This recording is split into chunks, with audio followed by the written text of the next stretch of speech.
ছেচল্লিশতম ওভারের চতুর্থ বল মুস্তাফিজুর রহমানের স্ট্যাম্প লাইনে করা সেই পঞ্চম বলটায় বেন ডোয়ারশুইসের জোরালো শট। ফিজের বাঁদিকে শূন্য শরীর ভাসিয়ে এক হাতে নেওয়া সেই অবিশ্বাস্য ক্যাচটা মাটিতে পড়ার সময় যদি ফসকে না যেত, তাহলে হয়তো ক্রিকেট ইতিহাসের অন্যতম শ্বাসরুদ্ধকর কামব্যাকের গল্পটা আজ বাংলাদেশের নামেই লেখা হতো। টিভিতে আমরা শুধু অস্ট্রেলিয়ার ওই এক উইকেটের জয় দেখেছি, কিন্তু ক্যামেরার পেছনের স্নায়ুচাপের গল্পটা জানেন? লক্ষ্য ২৭৫ রান। কুপার কোনলি নামের এক অজি ব্যাটার ততক্ষণে ১৩৪ বলে ১৪৯ রান করে একাই অজিদের টেনে নিয়ে যাচ্ছেন। অতিরিক্ত আর্দ্রতা আর ক্র্যাম্পে ভুগেও তার ব্যাট থামছিল না। ধারাভাষ্য কক্ষে তখন আলোচনা, ম্যাচ তো শেষ। ঠিক তখনই মিরপুরের ২২ গজে শুরু হয় এক মাইন্ড গেম। বেঞ্চ থেকে উঠে আসা এক পেসার শরীফুল ইসলাম একাই যেন পুরো অজি লাইন আপের বুক কাঁপিয়ে দিলেন। মাইক হাসির মতো কিংবদন্তিও শরীফুলের বোলিং অ্যাকশনে ওয়াসিম আকরামের ছায়া দেখতে পাচ্ছিলেন।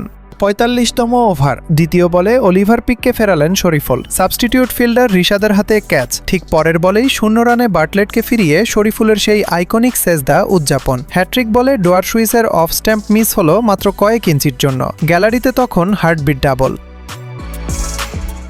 এরপর ৪৬তম ওভারে মুস্তাফিজের ওই ক্যাচ ড্রপ, মিজের বলে ফিজের ওই ডাইভ, বল হাতে লেগেও মাটিতে পড়ার সময় ফসকে যাওয়া, যেন ম্যাচটাই ফসকে গেল। তবে লড়াই থামেনি। ৪৭তম ওভারে শরীফুল তুলে নিলেন নিজের ষষ্ঠ উইকেট। ব্যাকওয়ার্ড পয়েন্টে মেহেদী হাসানের সেই অবিশ্বাস্য ডাইভিং ক্যাচ। আর ৪৮তম ওভার, ফিজের সেই ট্রেডমার্ক কাটারে কোনলির ইনসাইড এজ এবং স্ট্যাম্প বোল্ড। ১১১ কিলোমিটার গতির ওই এক বল, আর কোনলির ১৩ বাউন্ডারি ও ৬ ছক্কার মহাকাব্যের শেষ। ১ ওভার ০ রান ১ উইকেট। খাদের কিনারা থেকে বাংলাদেশ তখন জয়ের সুবাস পাচ্ছে।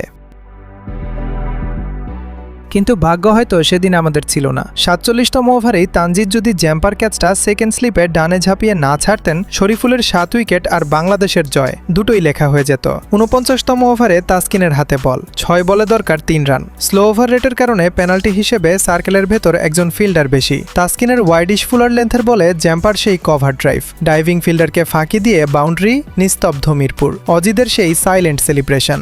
শেষ মুহূর্তের এই টানটান স্নায়ুচাপ আর শ্বাসরুদ্ধকর থ্রিল যদি আপনারও ধুকপুকানি বাড়িয়ে থাকে, তবে ভিডিওতে একটা লাইক দিয়ে আমাদের সাথেই থাকুন। শরীফুলের ৪৮ রানে ৬ উইকেটের ওই অবিশ্বাস্য স্পেল, নাকি মুস্তাফিজ আর তানজিদের ওই ২ ক্যাচ ড্রপ? সত্যি করে বলুন তো, মিরপুরের এই হতাশার হারের জন্য আসলে টার্নিং পয়েন্ট কোনটা?